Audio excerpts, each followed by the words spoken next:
Hello everyone and welcome to edition 52 of Political Frenemies. We are the podcast where a Liberal Democrat and, well, you see, I go to say and a Conservative, but it's just not quite as easy these days to be able to say it because Chris is not a card-carrying member anymore and he kind of flirts with reform as well. So I guess I should say our resident right-winger, who is, of course, academic, historian, former Tory advisor on defence matters when they were last in opposition, Dr. Chris Newton. Now, Chris, some people might be thinking, this is weird, there's only the two of you. We've gone old school, haven't we, this week? Yeah, we have definitely gone old school. Yeah, we're back to the early days. And, well, we had our 50th a couple of weeks ago. So it's only fitting, isn't it, really? It's only fitting that we go back to how we started. But I do recall throughout this week, Matthew, that you've been absolutely desperate to return to this format for this 1 week only, it should be said, because when we come back after Easter, we'll revert to having guests again. But I know you've been absolutely keen, really enthusiastic about returning to the two-person format, because I know that you learn from me so much when we do it this way. So and I know that you've been really sort of enthusiastic about debating with me and learning from me and getting all of my wisdom. So I'm glad to provide it for you. And what I love, Chris, as well, is that you're so humble with it as well. Just so humble and so down to earth. I just want to give a little shout out to our good friend and friend of the show, Andy Chandler, who is back visiting me again, and bless him, it has been banished to another room in my flat whilst we record this episode. And Andy, we'll have you on again very soon. He was on, obviously, for the last 2 weeks because he was on the 50th special, and then he was our guest last week as well. So Andy, we'll have him on soon. So he'll be allowed back in the lounge in the kitchen here in my flat once we've finished recording. So thanks very much to Andy. So what are we going to be talking about this week? Well, we are going to talk about things of the week, but we're also going to do a little bit of end of term stuff as well about the main parties and where we are in our politics. We should just say that we are taking a little bit of a break for Easter, but we'll be back, I think, in a fortnight's time. So we're going to be talking about the whole. It's more of the Mandelson episode, but this is in regards to Morgan McSweeney, the former chief of staff of Keir Starmer, and the controversy surrounding the theft of his phone and all of that. So we'll get into that. We'll then talk about the energy crisis and specifically, is Ed Miliband the real Prime Minister? And that's been getting quite a lot of focus this week. So we'll talk about that. And crypto donations banned. Is this a real issue, or is this a Labour trying to curtail the spending power of Reform UK? So much to talk about this week with me and the good doctor. So let's do it. Okay, Chris, so we'll start with the latest on the Mandelson saga, the Mandelson affair, whatever you want to call it, the Mandelson controversy. And this is in regards to Morgan McSweeney, former chief of staff to the Prime Minister, of course, Keir Starmer. And what was revealed this week that he has said, and look, at the moment we've got no reason in fact not to believe him, albeit that there's lots of conjecture surrounding this, that he said that his phone was stolen, that this is the phone that had the messages on between him and the now former ambassador to Washington. Some people are saying, Chris, that this is just a little bit too convenient. That this has happened when obviously the police would have wanted to have had this phone to have seen these messages. Look, I mean, I think that until there's reason to not believe him, we've got to take what has been said on face value. But it certainly adds another dimension, does it not, Chris, to this whole controversy?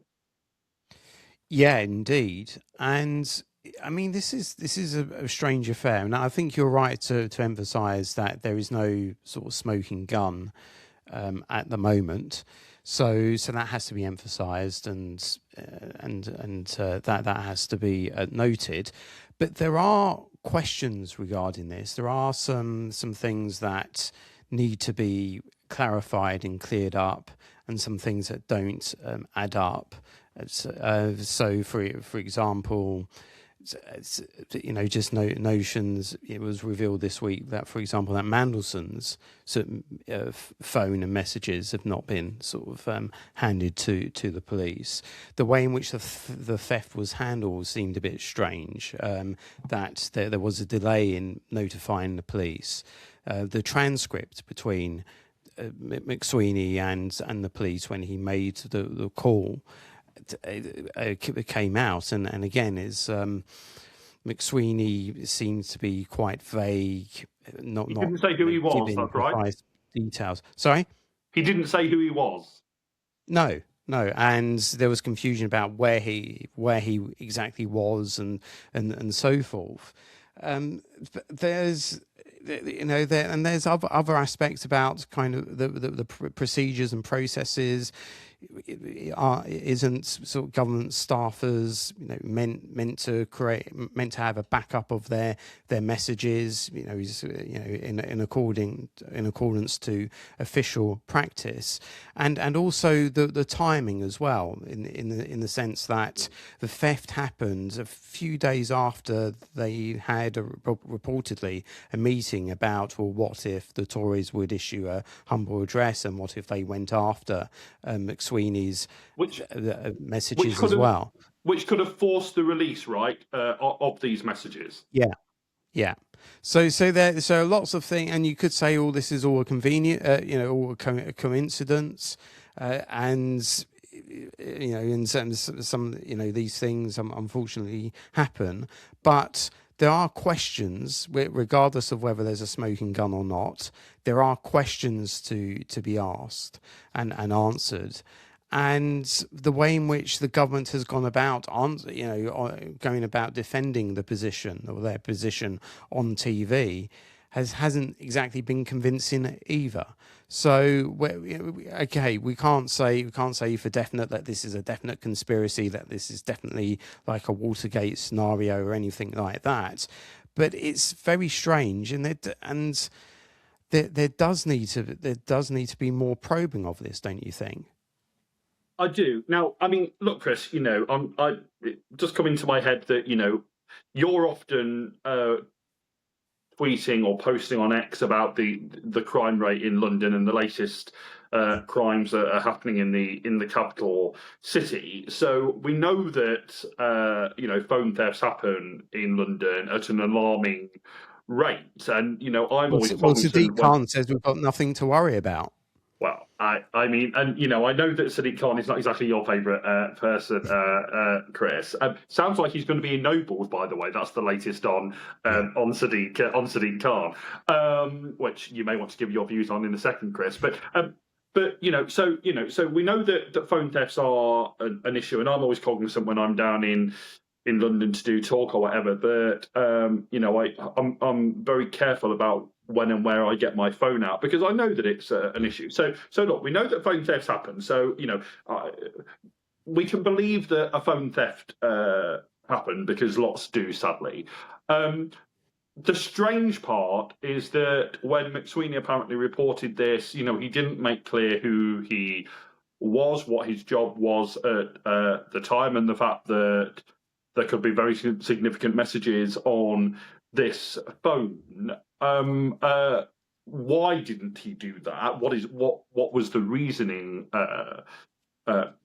behind that? Did he just think that wasn't relevant? In which case, I'm surprised. And so, whilst I have no reason at the moment to think that his phone wasn't stolen, I do think there's questions around. I mean, was it just because he was in shock or what? Which would be reasonable, depending on what happened in regards to the phone theft and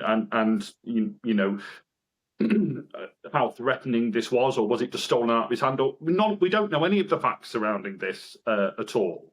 But I do think it's odd that you would have thought that he said, "Oh, and by the way, also, I'm the Prime Minister's Chief of Staff, and the messages on this phone could be seen as controversial or whatever." You would have thought he would have said something like that, and he apparently didn't. So I think that is very strange. And I think in terms of the affair more widely, it's not a good look for the government, is it? It's not a good look that the Prime Minister apparently had no face-to-face discussions with Peter Mandelson ahead of his appointment. I think that's very strange, given that, whether you're a fan of Peter Mandelson or you're not, I think everyone would admit that he's a controversial figure. He kind of always has been. And so you would have thought that the Prime Minister would want to hear from Peter Mandelson himself in regards to his friendship with Jeffrey Epstein, and indeed, what he intended to do in the role itself. It's the most prominent and probably powerful diplomatic position that there is. And I'm amazed that the Prime Minister, given it was such a political appointment as well, because normally ambassadors aren't political. They're civil service people, and although they're appointed by the Prime Minister, it's not normally controversial. This was clearly a political appointment, and it was a political appointment that was being recommended to Keir Starmer by Morgan McSweeney. And you would have thought that Keir Starmer would have wanted some face-to-face time with Peter Mandelson in regards to this, which apparently didn't happen. So I mean, you ask in your show notes, Chris, is this going to bring Starmer down? I don't think it is by itself, but I think it just speaks to a Prime Minister who, I think there's a great irony about Keir Starmer, because we're told that he reads and he reads and he reads and he reads and he reads. But often a decision comes there none, a viewpoint comes there none. So he's very well informed on matters, but still isn't keen necessarily on giving a view or making a decision. And you get the impression, to use that old Norman Lamont phrase, but that he's in office but not in power, that he's not got a grip on what is happening at the centre of things. And I think it's that will bring him down more than this affair in particular. Yeah, and what doesn't add up for me is that we were told, if you remember, when he first became leader of the opposition and he was first doing Prime Minister's questions, we were told that he was this great lawyer, that he was forensic. Remember, Beth Rigby and all of the... Right. I'll choose my words carefully, but all of the people in the media were telling us over and over again, he's forensic. He does detail. He's the antidote to Boris Johnson, who doesn't do detail. And yet the situation that we get from time and time again is that, for example, in this instance, he didn't do his due diligence, it seems, or at least he didn't ask that much detailed questions. And there seems to be a pattern here, because if you remember back to the Savile case, and when Boris was trying to pin Starmer on Jimmy Savile, when going back to Starmer's time as Director of Public Prosecutions, Starmer's defence was that it wasn't me, it wasn't my decision, it was a subordinate, and that's excused time and time again when he's been Prime Minister, when there's been some sort of difficulty. It wasn't me, it was somebody else. Right. So it really sort of doesn't add up. What we've been told about Starmer is the complete opposite to how he's operating in practice. And there's a pattern, as I say, there's a pattern here. And at some point, someone's got to ask the question, well, what does Starmer do? As you say, he doesn't seem to make decisions. He doesn't involve himself in the big decisions. Mandelson is a big appointment. The Jimmy Savile case was a big case, high-profile celebrity, and yet the head of the organisation doesn't seem to be involved in the decision. It's just not. It's either not credible or Starmer's not a very good leader, and and at some point there has to be some scrutiny about that, and that goes on to my next point about scrutiny and the role of the media and the opposition. But I think you want to come in. Yeah, I just want to come in there, Chris, because I mean I don't disagree with anything in particular that you said there. I do just think it's worth noting that something else that was announced this week was that the King's speech is going to be very soon after the local elections. And, you know, I don't think that's a coincidence. And if people think that there's no political influence in that, then I think they're being very naive. I think clearly the people, you know, Team Starmer have made the King's speech happen very soon after the elections because they don't want to give others who might be thinking of challenging Keir Starmer after what is set to be a devastating set of elections for Labour, you know, the chance to make their challenge before the King's speech happens. Look, I think if he's going to be challenged, he'll be challenged, and it doesn't matter how soon before the King's speech that is. But they're clearly trying to do all they can as an administration to try and ensure that doesn't happen. I think it's very interesting this week that we've heard the news that Angela Rayner, who is of course one of those who might well challenge, is apparently setting up a podcast, apparently being called Beyond the Bubble, a little bit like Zach Polanski has his podcast.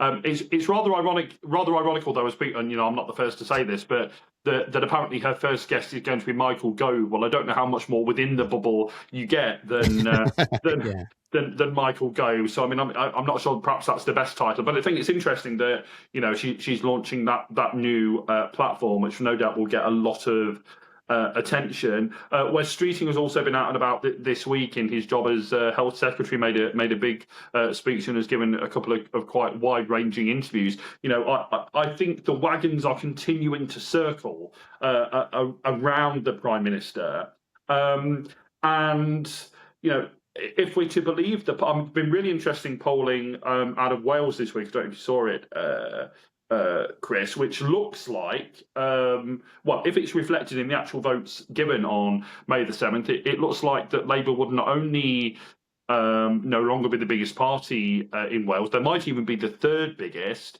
and might well be locked out of power. It looks like they won't even be the junior partner in a coalition in Wales. I mean, this is unheard of territory for Labour in Wales. Certainly looks like they're not going to gain Scotland, and again might be the third or fourth largest party there, and are set to do really badly across England. So, I mean, you know, we're told that this is baked in.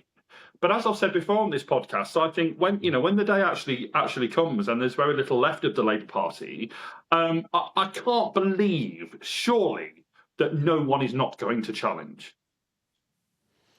There does seem to be a bit of denialism at the moment, doesn't there? And I'm just amazed that kind of every week, sort of Starmer seems to escape unfazed. You know, he's like a character in some kind of, I don't know, cartoon. You know, no matter what they chuck at him, he emerges next week. He's like a villain, isn't he? He's like a villain in a children's cartoon. He's like, no matter what they throw at him, he emerges next week. So they get caught in the end. Yeah, well, yeah. Hopefully that will happen, but yeah, at some point, reality's got to dawn on the Labour Party, in that they are. This is not just midterm blip. You know, this midterm blip has started well early into their first term in government, and this is a real problem, and this is existential for them, because the Green Party really now does pose a real threat, as does reform to the Red Wall and the more socially conservative working class base. But Chris, can I ask you, as someone who knows the Conservative Party well, and I don't think this is getting enough attention because obviously the focus is heavily on the government, as of course it always will be.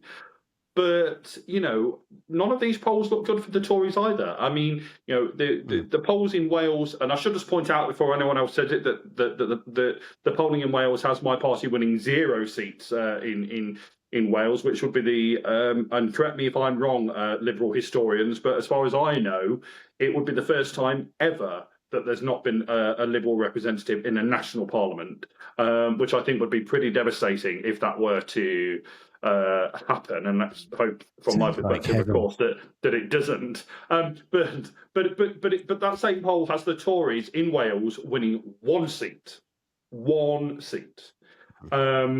in Scotland, them being something like the 4th or the 5th party. I mean, this is blooming bad for Badenoch as well, right? Oh, indeed, and. I mean, the Conservatives are in a strange position at the moment, in the sense that their polls are still dire, their poll rating's still dire. Clearly, Badenoch is not getting the cut through that she needs, but her main rivals have gone off to another party. So Jenrick, was considered, if Badenoch was to go, Jenrick was considered the natural sort of challenger. And he's gone, and you're kind of searching around the party now, thinking, well, who could really take over from Badenoch, and who could really sort of hold what's left of the right and the left wing of the party together, and it's a real strange position, and this leads on to. My point about her performance this week at Prime Minister's Questions, where again, the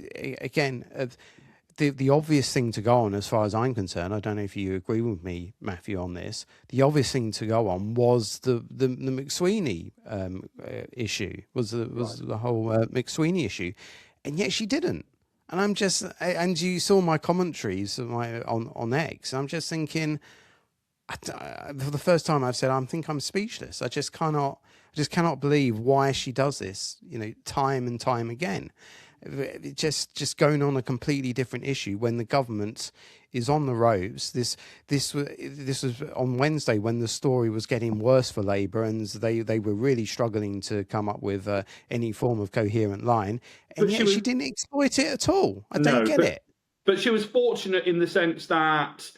It perhaps wasn't commented upon as much as you might expect, because all the commentary was about Starmer just making no attempt whatsoever to answer the questions that were asked of him. Now, of course, prime ministers will always deflect and all the rest of it, but there wasn't even an attempt to answer the actual question that was asked before Starmer. And I did a little Matthew's take on YouTube about this week, saying that he didn't make any attempt to answer the questions at all before going on his pre-scripted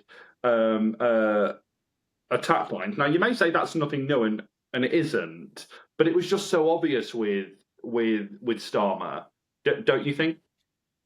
Yeah, I mean, if you look at previous prime ministers, yes, they don't answer the questions usually, but they come with some kind of clever way of at least acknowledging the question whilst pivoting onto something that they would liked that they like to talk about. Whereas Starmer just seems absolutely incapable of doing that, and he just goes straight on to. So when Farage was asked, he was asking about the small boats, wasn't he? And Starmer went on just talking about Iran instead, and the Farage's position on Iran and so forth. That's just really infuriating. And I have to say Farage was right to walk out. I think the Prime Minister's questions has become ridiculous. It's become an utter farce. I mean, it's always has been a circus, but now it's just ridiculous. What did you make of? I mean, I perhaps shouldn't ask this because it's having to go at my lot. But you had a few thoughts on Ed Davies' questions as well, right? Yeah, I think the one thing that Kemi Badenoch got right in that session was shouting to Davey that he was sucking up to Starmer, which he was. I don't get it. For a couple of weeks, when it looked like Starmer was in real trouble, Davey really went for Starmer, but he's gone back to his usual sort of attacking the Tories rather than holding the government to account. And Well, it's just he what's the clearly point? What's the hopes. point of the Lib Dems if they're going Well, to agree with Labour on everything? well, and I don't need to repeat here what I've said about Ed Davey. People can go and find that I've been very outspoken. But I think from his perspective, Chris, I think he hopes one day to be the deputy prime minister. I mean, I think that is clearly what he hopes. I guess he hopes that Labour will survive enough that if the Lib Dems are somewhere around about where we are now, maybe a few more seats, maybe a few fewer, if I can put it that way, that the numbers will be right to form a coalition. Now, what I'd say is that that's for after an election. At the moment you are in opposition, ultimately. To this Labour government, and I do think that Ed Davey would do well to remember that. But I think he clearly thinks that he needs to, in the main, be being pretty nice to Starmer. My view is we should as Lib Dems attack the blooming lot of them, attack Labour, attack the Tories, and attack Reformer as well. And I don't know why we don't do that. Look, so in terms of this Mandelson saga, I mean, it's still got some way to run, right, Chris? Because because the police investigation is happening, we haven't had the second tranche of documents, which in a way, and I hate to put it this way, because obviously we must always remember that in terms of Epstein, we need to think primarily about his victims, and in a way, it's a bit degrading just to talk about the politics of it. But ultimately, we are a politics podcast, and so in a sense, kind of the juiciest communications haven't yet been released. The political ones between 10 Downing Street and Mandelson, some of which we may not get now because obviously McSweeney has had this issue with his phone. Do you think people will accept? Do you think voters will accept, Chris, if we kind of told, oh well, we're really sorry, we'd like to reveal more, but we've just not got them? I would like to hope they wouldn't. But I think how damaging this will be for Starmer and whether it will eventually bring him down will depend on the material that's ultimately released, but also how effective the opposition and the media are going to be, and when you have an opportunity, open opportunity like Badenoch had to really sort of probe deeper. It doesn't help. I appreciate, yes, Starmer doesn't answer the questions, but if you can force Starmer to look uncomfortable and shifty, like she did a few weeks ago, then that does real damage to the government. And the media's got to do their job as well. And I don't know if you saw the interview between Starmer and Beth Rigby. I mean, I only saw the clips. I mean, I can't stand more than 1 minute of Beth Rigby or indeed Keir Starmer to come to think of that. But I thought it was like a therapy session. It wasn't like a journalist holding the Prime Minister to account. I mean, to be fair though, Chris, I guess what Beth Rigby would, I quite like her analysis a lot of the time, but I guess what she would say is that this was a much more discursive podcast. This was not her usual 5-minute interview with the Prime Minister where she's only got a few questions to get in and she really goes for him. And to be fair, on occasion she absolutely has done that. This was a much more discursive chat, is what she'd say, I think. Yeah, but if you got the Prime Minister for that length of time, which was more than 5 minutes, then and you've got this breaking story and all of this information that's coming out, then I think it's the duty of the journalist to pursue that. Now, I just want to ask you, Chris, perhaps finally before we move on to our next item. I mean, I've just been thinking that so I mean, none of us knows exactly what's going to happen in May, of course not, and there's always surprises. But unless the polls are wildly out, we're going to see a situation where, the SNP remain in charge in Scotland, but with Reform likely as their opposition, with Labour possibly in third, the Tories possibly in fourth. maybe even in fifth if the Lib Dems do particularly well and the Tories do particularly badly. In Wales, a situation like we've never seen before, and then in England, lots of change as well. Do you think that Parliament, which obviously for the moment remains as it is with the two main parties as we've always had them, do you think that Parliament is going to increasingly look like it's not reflective of the country? Yeah, I mean, definitely, especially when you have, was it 5 Reform MPs now? I can't keep up because it keeps. Sorry, yeah, sorry. Yeah, oh yeah, of course. You've got the Tories in there as well. So yeah. Yeah, I mean, it's especially with that discrepancy, it definitely. I mean, Parliament to me, obviously, as someone on the right who always seems to be kind of not reflective of wider public opinion at the best of times, especially over the past 10 years since Brexit. But especially now that you've got this plethora of different parties, is going to seem very, very much out of kilter with the new political landscape that's unfolding in different parts of the country. Absolutely. Look, let's turn to our next subject now. And as people will understand, because it's the end of term, a lot of this flows, and we're pretty much assessing where the parties are at the moment, albeit around kind of particular issues.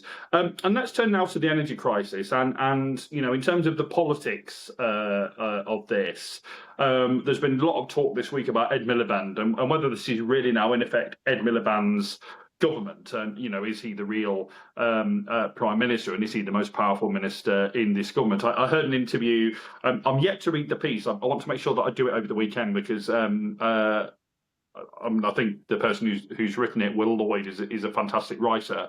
And actually, it's really interesting that Tom McTague, who's formerly of the Atlantic and is now editor of the New Statesman, and he's trying to bring something which you see a lot in American journalism, but perhaps not so much over here, which is long reported stories. So their reporter will be sent out for months to interview a cabinet and spend time with a cabinet minister or whoever it is, and then you will see a long discursive piece. So Will Lloyd has written a piece on Ed Miliband and apparently spent kind of 4 months at various times with him and interviewing people, friends of his and opponents of his and all the rest of it. And he's written a big bit for the New Statesman, which I'm yet to read, but I heard him talk about it on the New Statesman podcast. And he said that in many respects, this is Ed Miliband's government now, and that it has become a kind of soft left administration, and that it is Ed Miliband increasingly that's guiding the way, and that he's kind of been running rings around Rachel Reeves, the Chancellor, and that the new direction, if the government has gone in a new direction, and you might well have the thoughts, Chris, on whether they have or not, but that it's Ed Miliband that is ruling the roost, which is quite a turnaround for the man who lost the 2015 election. Yeah, indeed. And there was also reporting that Ed Miliband was along with some other cabinet ministers, was instrumental in persuading Starmer not to support Trump in the war in Iran, and ultimately initially refusing US access to bases for that operation. So Miliband, it looks like, from the various reporting, is very influential. It's remarkable given how disastrous he was as Labour leader. Now there's a precedent for this. William Hague, he rehabilitated himself, became shadow foreign secretary and then foreign secretary. And actually, to be fair on Hague, I think his stature increased after he was leader, and during the time when he was doing the foreign affairs brief. And I had a brief I was briefly had some dealings with him when I was working with the party. I was mainly working on defence, but sometimes I covered the foreign affairs and sat in meetings with him. And he's a very sort of impressive person. And and even back then he was definitely he seemed, and this was commented to me back then, he was definitely a different person post leader than he was as leader. He was definitely a much more calmer, sort of more mellow sort of figure. And I think that is true of Miliband as well. I mean, this is a different. Well, well, I'm not saying his politics have changed, but I gather from the and as I say, I'm yet to read the piece, but I gather from the interview that Will Lloyd gave that. Because Will Lloyd said that he had a choice. I mean, did he want to do the typical Ed Miliband piece of journalism where you talk about the bacon sandwich and you talk about his time as Labour leader and you talk about the Syria vote? And he said he didn't want to do that. There's enough of that. He wanted to talk about Ed Miliband now and the influence that he's having on this government. And he said that, Ed Miliband's very open about his failings as Labour leader. And I get the impression, Chris, from all of this, that Ed Miliband doesn't particularly want to be. I'm not saying that if the ball came to him, he wouldn't be Labour leader and Prime Minister. I'm sure he would, but I don't think he particularly wants that. What I do think he might quite like is to be Chancellor of the Exchequer, and I think that might be quite possible. Maybe, especially if Reeves falls before Starmer. But I would say that. I don't, in terms of the public's sort of reputation, I notice an increase in stature with Hague. I don't see that with Miliband. Now, maybe if you're within Labour and on the left, and I'm not in that position, you might have a different perspective, and you might say, I don't know how he would fare, for example, in the leadership contest. Would they go for him, or would they go for a figure who's much more media savvy, say like Arena? But so in that sense, he might. He might run, and so I don't know how popular he would be in that sense. But I would say in terms of policy, he's definitely he's gone the opposite of Hague, whereas Hague has moderated, and you see that in relation to his op-eds today. He's definitely not a favourite among the Tory right or the right in general these days. Ed Miliband's policy, especially on energy, especially on net zero, again, it's very very much Marmite. If you're into that kind of thing, you'd love what he's doing. But from my perspective, I fear that his policies are going to lead to blackouts and are going to cause a real crisis in this country. So in that sense, he's become he's definitely become a much more fervent sort of figure, whereas Hague has gone the other direction. Yeah, but would you say? I mean, given what we were just saying about Keir Starmer, that and to use the phrase that I think Patrick Maguire and Gabriel Pogrund have used in the new version of their book, Get In, that he's the passive Prime Minister. In a sense, Ed Miliband is the opposite of that. He is whether you agree with his vision or not, he's driving through what he wants to see happen, and apparently he's running rings around, the Chancellor and the Prime Minister. Well, it doesn't help that you have a Prime Minister that, as we said at the top of the programme, doesn't take decisions, doesn't seem to have a vision, doesn't seem to know what he's doing. And although I have bashed Badenoch quite a lot on this programme, I think if you take the questions that she asked, if you forget the context with McSweeney and so forth, those questions that she went on would have worked in any other week. There were still good questions, and she basically got Starmer to say that, well, the energy secretary takes these decisions, I don't take them. And so if you have that kind of situation, if you have a prime minister with that kind of view, then of course you're going to, if you have an energy secretary or any minister with a very firm ideological view of what he wants to do, he's going to take advantage of that. And again, it just illustrates the vacuum at the top of the government and or at the top of the Labour Party, and that has given the space for Miliband to pursue his agenda, which I think, and you no doubt disagree with me, is a disaster. I do disagree.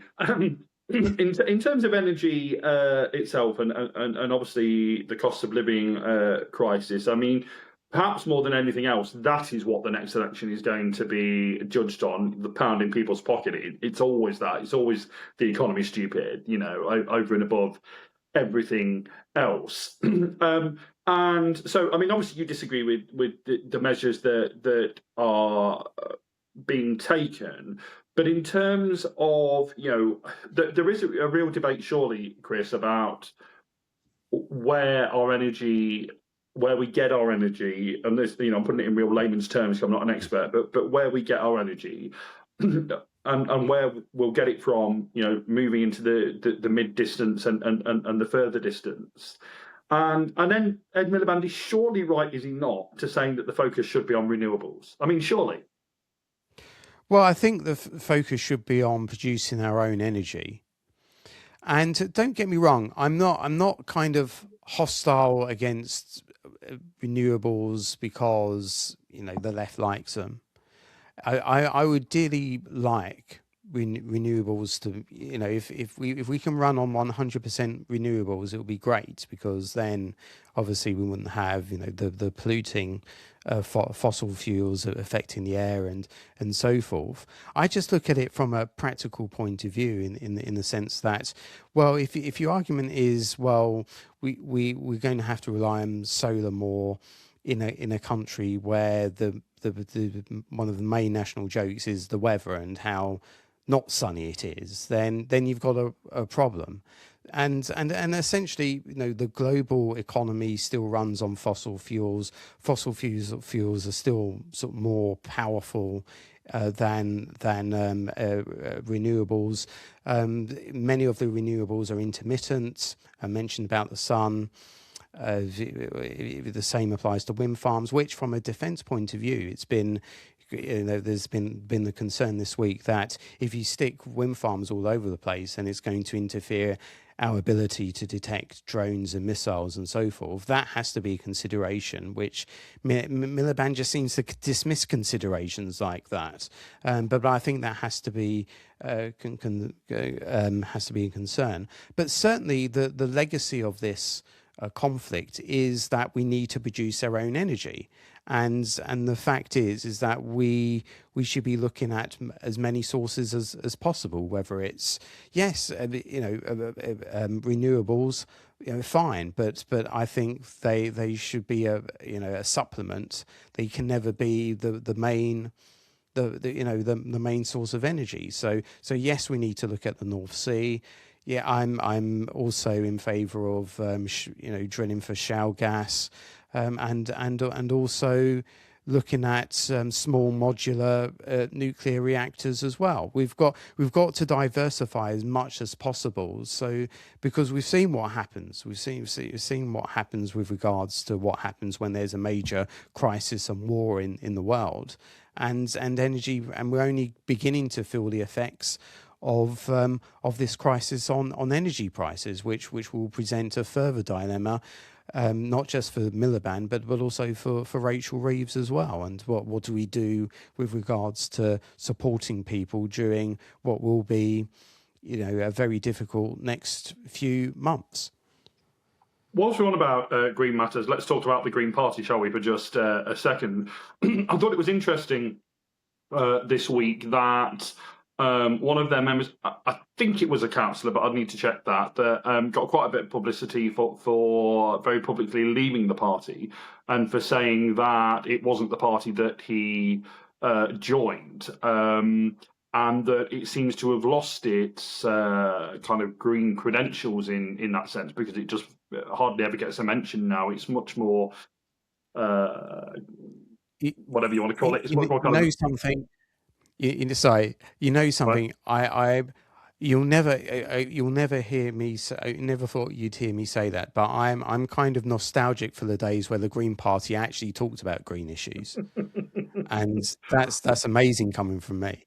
Well, it's quite, and it's funny actually. I was at a fringe meeting at Lib Dem conference a couple of weeks back, and our environment spokesperson Pippa Halings, who's another name to look out for in the Lib Dem. She's very, very good, I think. I was at a fringe with her where she said that Zach Polansky is an eco-populist without the eco. I mean, you just never hear the ecology or the environment or the climate mentioned anymore, and it's much more kind of social justice and general kind of left-wing rhetoric now from the Green leader. And so I thought it was interesting that now ultimately, it was one person, but I just thought it was interesting that the Greens that are much more moderate and that are primarily in the Green Party because of green issues and green causes and green concerns are beginning to leave the party now, and it'll be interesting to see where they go. It'll be interesting to see if some come to the Lib Dems, which some might see as the natural home for them, or if they, I mean, I doubt they'd go to your party if they don't like the Greens under Zach Polansky. So it'll be interesting to see where they do go. But I mean, we said at the time, Chris, that the Greens clearly made their choice, didn't they, when they elected Zach Polansky? They made the choice of in which direction they were going to go, and it was never going to please all of their members. Yeah, and I suppose Polansky could say, well, his approach is working, and it is at the moment, and I mean that's borne out in the various poll results. Whether it will become an issue if Polansky ever comes under policy scrutiny, which doesn't seem to be the case at the moment, we'll have to see. But it does seem that the direction of the party is set, and where it doesn't put it this way, it doesn't seem to be affecting their ratings. If there are sort of people sort of leaving the party, then it's having a negligible effect at the moment because the poll ratings are going in the other direction. Absolutely. I mentioned, excuse me, frog in my throat.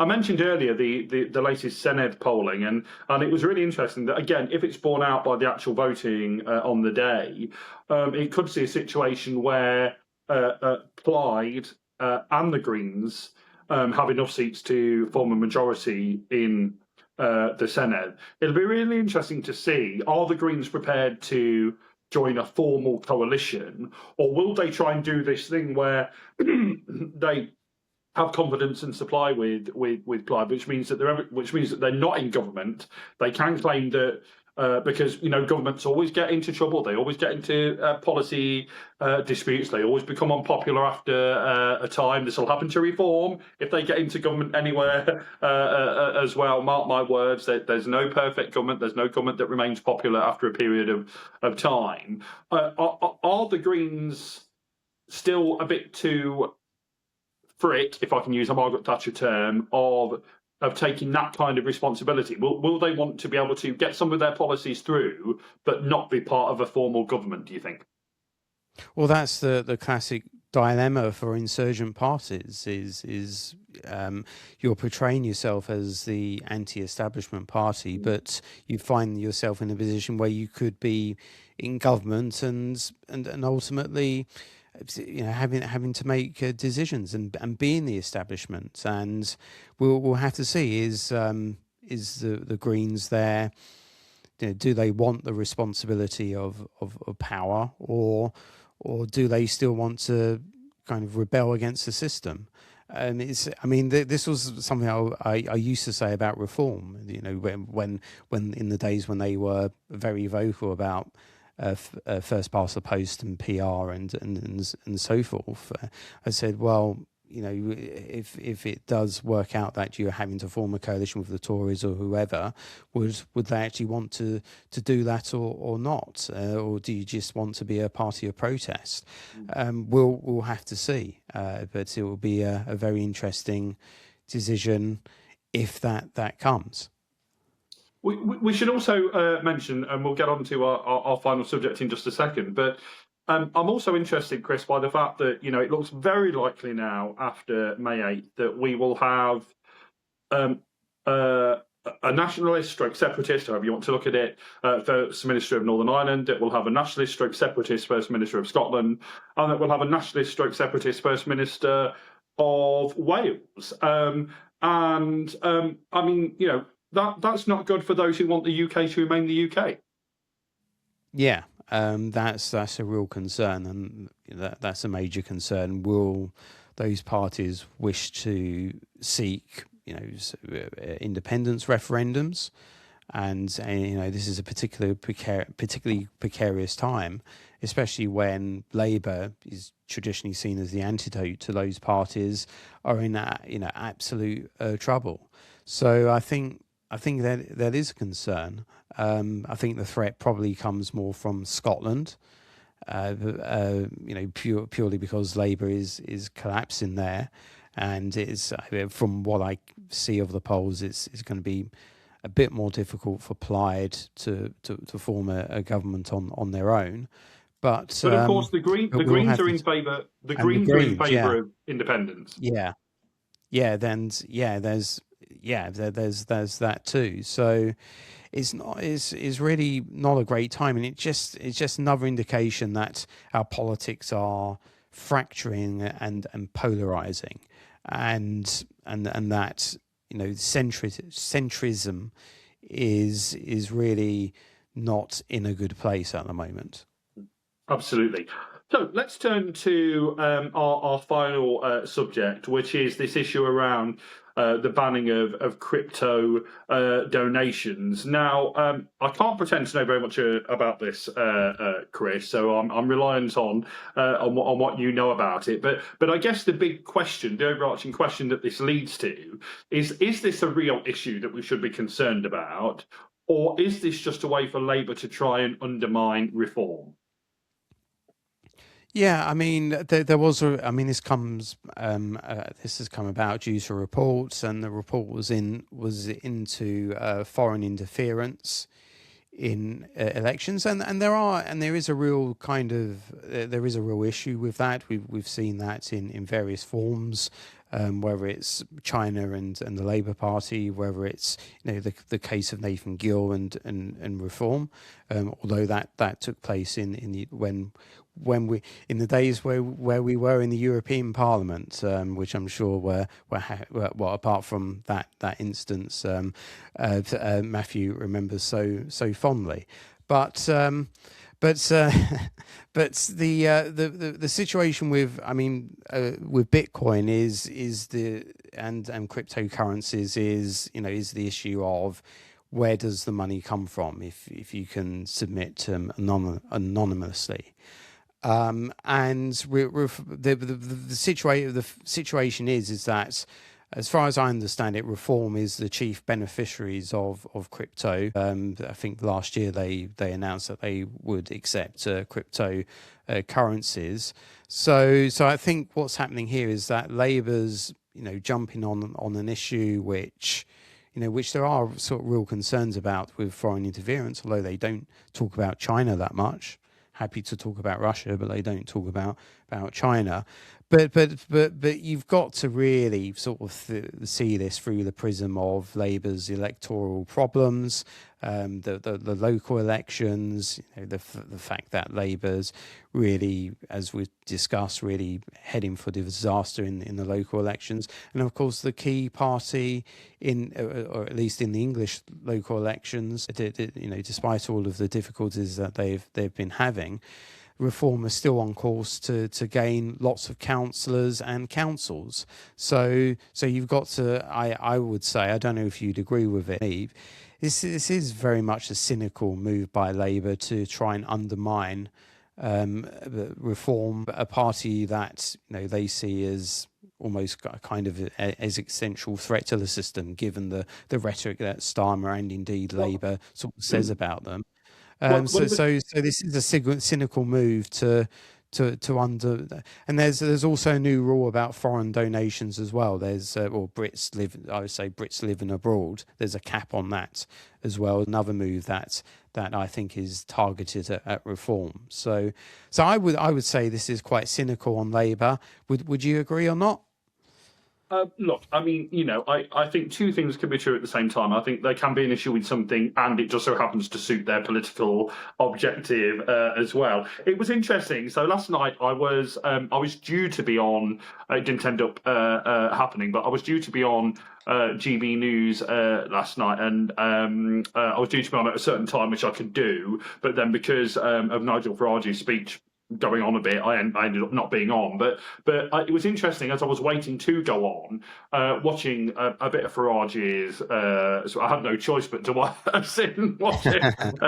Farage's speech. You must have loved that. And obviously, look, as I've said before, they put on political events unlike any other party. I mean, they're very glitz and glam. They're very kind of showbiz, and Farage, as much as I kind of loathe his politics, it reminded me last night that he is a very effective communicator.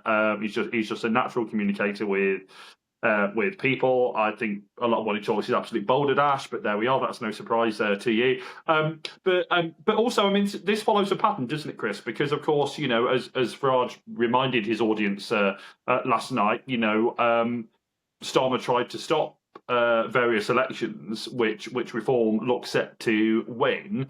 Reform took him to court and won, and those elections are still taking place. But it does follow a pattern that the government is trying to do all within its power to try and stop reform. Now you may say, well, of course they are. This is the Labour government. Of course they want to stop reform, and Labour are in government, so of course they're going to try and use levers in government to stop what is said to be their main political opponents. Whether it's the right thing they should be doing, I guess, is a different matter that can be debated, but it really shouldn't surprise us in that sense. But all I would say, though, Chris, is that you mentioned kind of passingly there or fleetingly that despite the troubles they're having, yeah, they really are, and I think there's real questions about how they've run the councils that they've run for the past 10 months. And, as much as Farage might try and claim otherwise, they did say repeatedly on the airwaves and in leaflets that they would reduce council tax. And they shouldn't have said that, because they should have been wise enough to know that they hadn't seen the books of these county councils. And until they had, they shouldn't be claiming that they could make reductions and reduce people's council tax. So I think that shows their naivete as a political party. And, Farage just getting angry when these questions are put to him is not a good look as well, because if he becomes Prime Minister, he'll have a donsite more scrutiny than he gets at the moment. So I still think they've got more than Keir Starmer had, anyway. Well, indeed, but I think they've got a lot to learn still as a political party. And I think Farage probably would admit that himself. And all I'd say to you, Chris, is that we must factor in the election isn't, and I mean, who knows, but the general election isn't set to happen until 2029. That's another 3 years where people can judge reform in power, because no doubt after May they'll be in power in lots more places across the country. They're likely to be the main opposition in both Scotland and Wales. There'll be a lot more to judge them on, right? And they've got to get used to that. Yeah, and they've got to learn from the problems regarding their councils, and they've got, and they're surely obviously going to win sort of more councils and more councillors, and so they've got to get a handle on their sort of local competency. But at the same time, there is a mood in the public at the moment, and this might change. This might be subject to change the further we get into the Trump presidency, because people are looking at the Trump presidency as perhaps as a potential indication as to what might happen with a populist party here. But they've got to they've got to show what else that they can do, and much and establish a much more sort of competent sort of operation, which are developing. They're getting more people. They're getting more obviously more experienced people. They're getting more Tories, but there are problems there. But at the moment, there is a mood that despite everything that's going on, you can add to that the position on the war. They seem to be enthusiastic initially and not so now. But in terms of from what I gather from the ratings regarding the locals, it's not really affecting them. They're actually going to actually win real votes and a lot of votes in the local elections, and it's also it just hasn't affected them. To some extent in the polls, yes, they've plateaued and they've fallen a little bit behind, but they're still ahead. But still, in terms of the locals, they're still set to do well. So, and there's still this attitude that, well, we've just fed up with the establishment parties. So if we're left leaning, then we'll vote Green. If we're right leaning, we're voting Reform. Well, just on that, I mean, it's interesting, isn't it, that because we all know it, don't we? That we, with the political ultras, if I can put it that way, of both left or right, the moment that your party begins to look like it might actually start doing well and to govern, you then become part of the establishment that these people despise, right? So we're seeing, certainly on the right, and it'll probably happen on the left as well, we're seeing people leave Reform because they see it as far too establishment and going off to Restore Britain. And I believe that, although I think this was a Restore Britain Commission poll, so I mean, yeah. Okay, but I think it found it, surprisingly enough, it found it at 8%, and there are a group of, I mean, it's mind-boggling to me, this, Chris, but maybe for you as well. But there's a group of people who Reform are just not right-wing enough. They want something more. Yeah, and I mean, especially in online circles, and they see Reform as part of the establishment, especially if they bring in ex-Tories.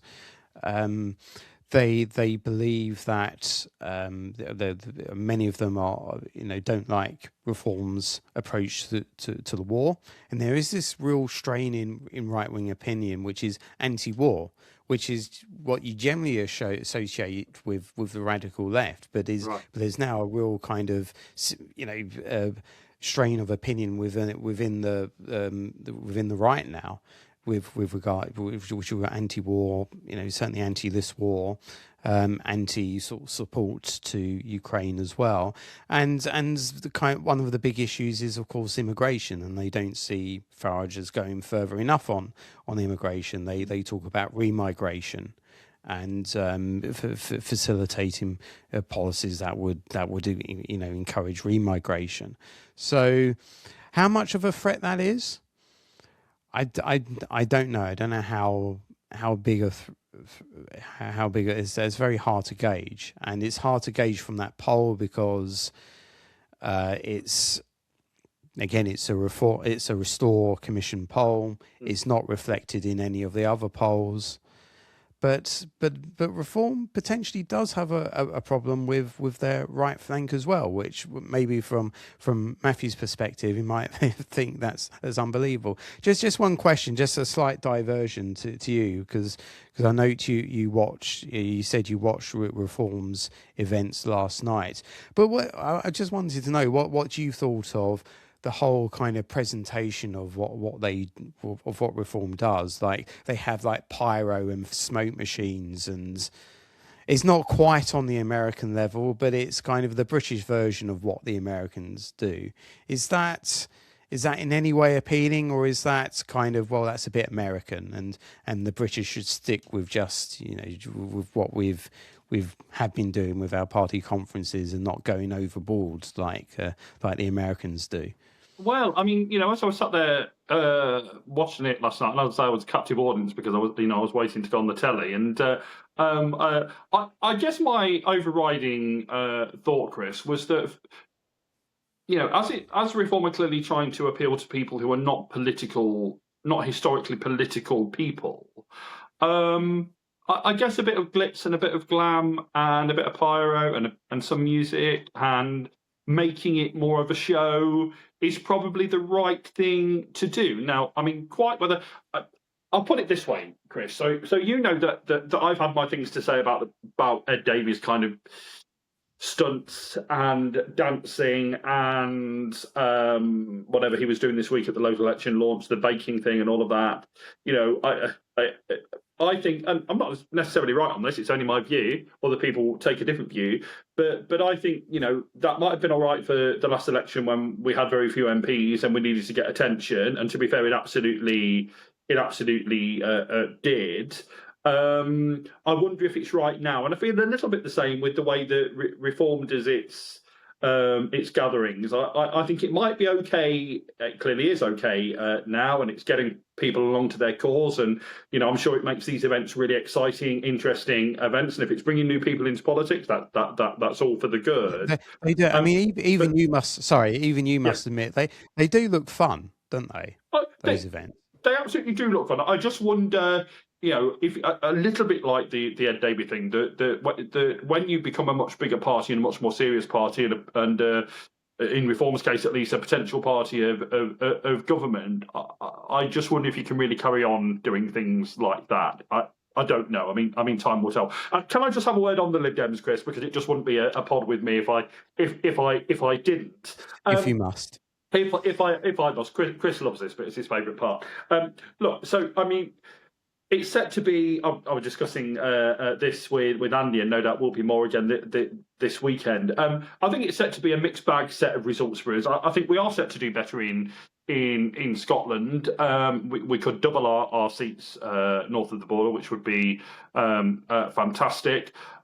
I'm afraid in Wales it's not looking good, and my only hope is that these are national polls and don't necessarily reflect the very specific local areas that we're targeting. And I think last time around it looked as if we weren't going to get a seat, and Jane Dodds pulled through in her constituency. So I'm really hoping that at least in terms of, I mean, I hope we can at least retain Jane Dodds. It would be fantastic if we could double that and get a second in, but that might be a bit much given the polling.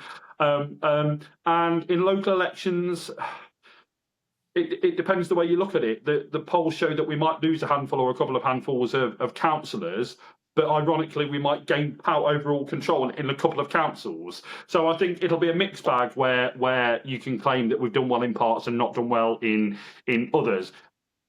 But you know, that in itself tells its own story, right, Chris? Because you'd expect the Lib Dems to, given the state of where the two main parties are in the absolute doldrums, you'd really expect the Lib Dems to be the ones making the big gains. And I'm afraid in the new politics that we find ourselves in, it's much harder for us to do that. And I just do wonder. I mean, you know, I've taken a lot of flack, Chris, as you know, about what I've been saying about Ed Davey, albeit that I think I've really been trying to be fair, right?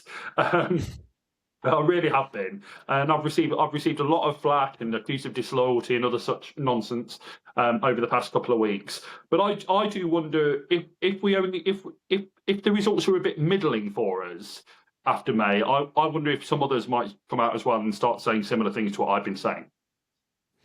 Yeah, or is that the worst of all worlds, really, where you do well enough that Davey sort of, there isn't enough evidence there to oust Davey, but at the same time you're still muddling along, not really making the impact.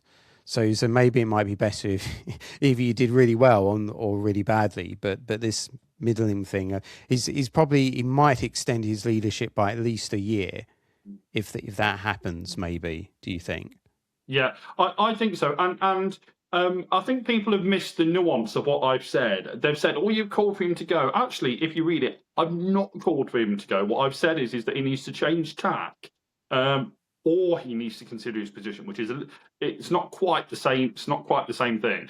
So we'll see what happens with that. Well, I've enjoyed this, Chris. This has been a fun return to how we used to do things. Like the olden days. Yeah, indeed, the good old days. So we're not here next week because we do just need a little bit of a break over Easter. But we'll be back, and we are going to have some great guests continuing.